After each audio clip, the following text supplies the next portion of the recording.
आमच्या इकडून ते इंडस्ट्रीवाले रहिवासी ही सगळी डेलिगेशन आली, ती मीटिंग घेतली.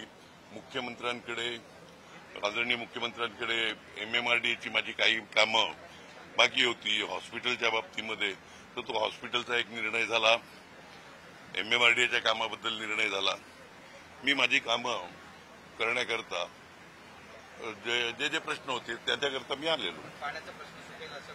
पाण्याचा प्रश्न ऑलरेडी हे पुढच्या स्कीम करता रिझर्व्ह पाणी ठेवणं, म्हणजे भविष्यामध्ये आम्ही आमदारकी लढू नाही लढू, आमच्या जागी कोण आमदार असतील तर त्यांच्याकरता पण डोक्याला ताप होऊ नये, तर भविष्याचं पाणी रिझर्व्ह करणं, त्याच्याकरता आम्ही 165 कोटी 10 वर्षापूर्वी भरलेलं आहे, तर ते रिझर्व्ह ठेवण्याकरता ते मी घेतलेलं, त्यामुळे ते पाणी रिझर्व्ह झालं.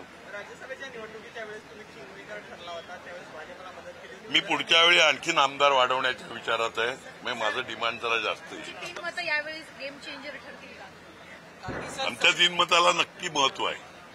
गेम चेंजर ठरतील म्हणजे ज्यांना, माझा एक रेकॉर्ड आहे का मी जिकडे असतो तो उमेदवार निवडून येतो.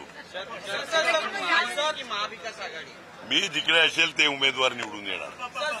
आपण लोकसभेला बघितलं कधी शांती चकमक झाली, तुमच्या विरोधामध्ये उमेदवार उभे केले, अशा परिषदेच्या निवडणुकीत जे महत्व. राजकारणामध्ये कायमचा शत्रू कोणीही नसतो आणि कायमचा मित्र कोणीही नसतो. माझे सगळ्यांची वैयक्तिक संबंध चांगले आहेत, सर्व पक्षांची.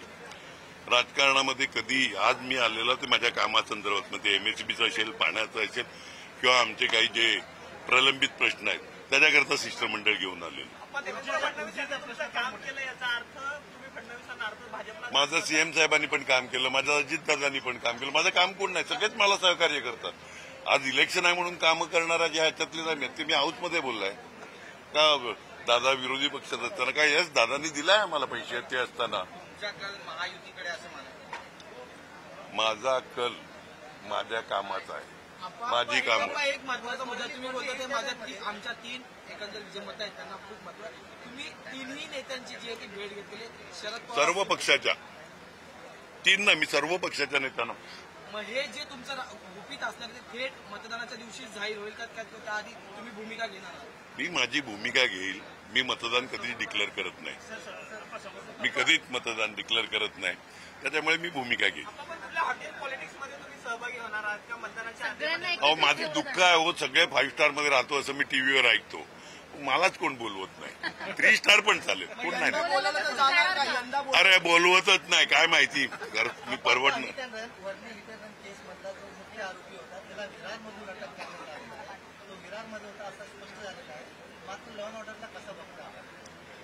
नाही आता हिट अँड रन आणि त्याच्यामध्ये मद्यपान वगैरे केलेलं आहे, चुकीचंच आहे.